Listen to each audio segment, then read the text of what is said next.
homemade orecchiette and broccoli sauce, and it's vegan. A head of garlic with its head cut off, salted, and olive oil. That makes it easy to pull out that roasted garlic later. Orecchiette is made with that coarse semolina, not semola, the 00 stuff you use for rolled pasta. 500 grams. We're doing this on the board, Nonna style. Normally these hand-rolled pastas are 50% ratio, but for the perfect texture of orecchiette, you want to go for 46%, 230 grams. And slowly work that water in with a fork.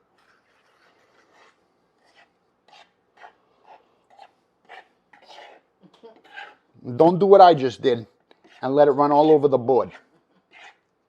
But if you do, don't worry. That's what a bench scraper is for.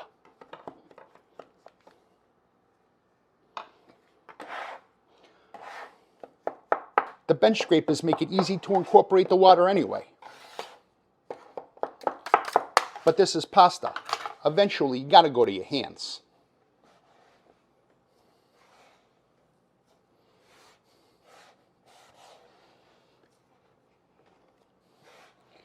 And pull that together, Nonna style.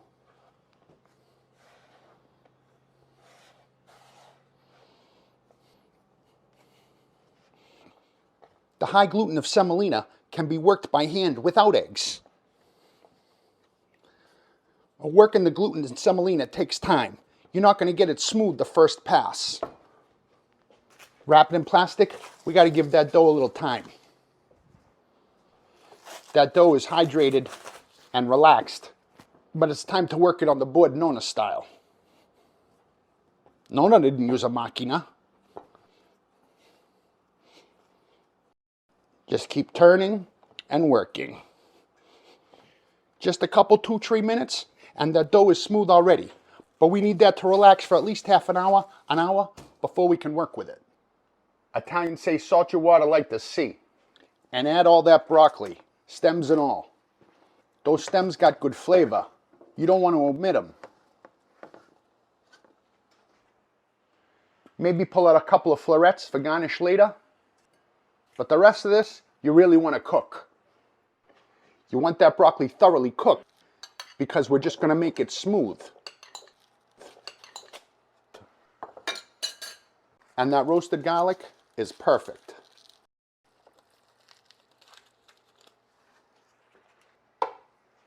A little of that broccoli water and olive oil. Along with lime juice or lemon juice, whatever you got. You know why we're here. We're going for smooth. That's what I'm looking for. Baby food. That's a fair amount of pasta dough. And it's easier if we break it down.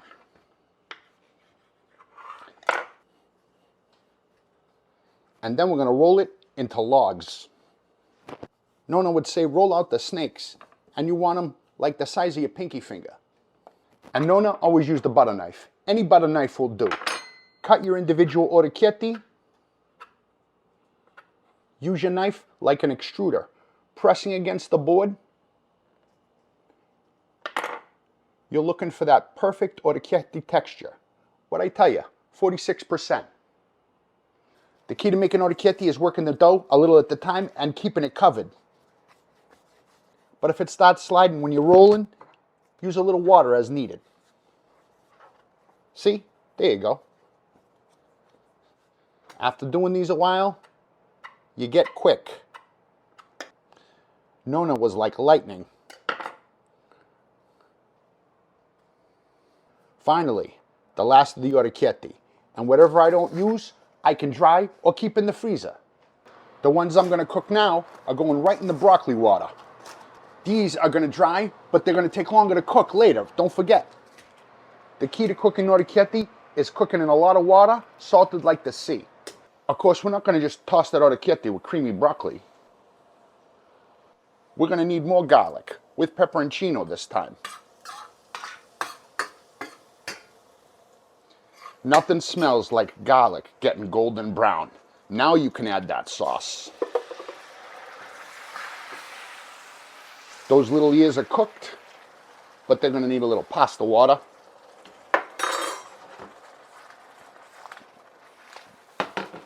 That's going to be good. Yeah, I want to eat that. Remember those pieces you did for garnish? But we're not done with the garlic. Garlic number 3, crispy fried garlic and a little olive oil. Perfect. Of course, you could keep this vegan, but you know me. This needs a little Parmigiano Reggiano. Oh yeah, it's so good. That's great. That broccoli sauce, it's not overly broccoli, it's creamy and delicious. Like, Ah, this is like guilt-free pasta. This is not pasta infused with shit. seriously, that's good. Cheese or not, but I love the cheese.